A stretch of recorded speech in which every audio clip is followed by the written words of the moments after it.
নবনির্বাচিত অধ্যক্ষ রামপন্ত জামাতিয়াকে অভিনন্দন জানিয়েছেন মুখ্যমন্ত্রী থেকে শুরু করে বিরোধী দলনেতা মুখ্য সচেতক এবং কংগ্রেস আইপিএফটি ও ত্রিপুরা মথার বিধায়করা। তারা প্রত্যেকেই অভিনন্দন জানিয়ে বলেন তার নেতৃত্বে বিধানসভায় গণতন্ত্র আরও মজবুত হবে, সেই সাথে নিরপেক্ষ দৃষ্টিভঙ্গি নিয়েও কাজ করবেন বলেও আশা ব্যক্ত করেন তারা।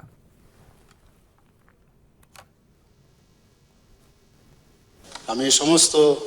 ত্রিপুরাবাসীর পক্ষ থেকে এবং বিশেষ করে এখানে অপোজিশন লিডারও আছেন এবং সমস্ত যারা আমাদের ট্রেজারি বেঞ্চে আছেন, অপোজিশনে যারা আছেন, সবার পক্ষ থেকে আপনাকে হার্দিক অভিনন্দন ও শুভেচ্ছা জানাচ্ছি। এবং আমরা আশা করি যে আপনি যা এই চেয়ারের মর্যাদা, নিরপেক্ষতা বজায় রেখে আপনি সবসময় কাজ করবেন এবং আপনার এই যে নতুন একটা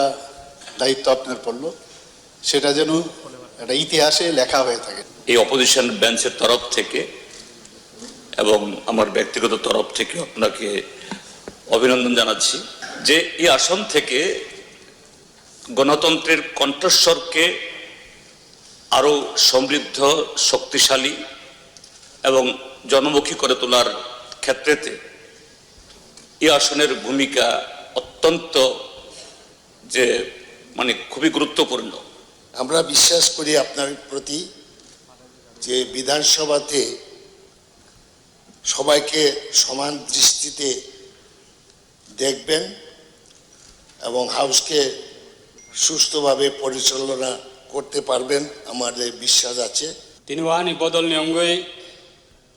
বেলাকে খা কাহামিয়া ফারো অব তিনি ত্রিপুরা लेजिस्लेटिव एसेम्बली नि सिनि दफानि अंगै गायसालाय बुमा अब सुइजाकनाय नि परे सुदैन्य देव बर्मा स्पीकर नि परे जों दिनै मुसुक मुसुक आसुक थायो ताइ खरकसा त्रिपुरा सानो स्पीकर हिसाबै मानमानि अमनि बागै आं चिनि ब्रम गोनां चिफ मिनिस्टार नबो खाका हामिया फारो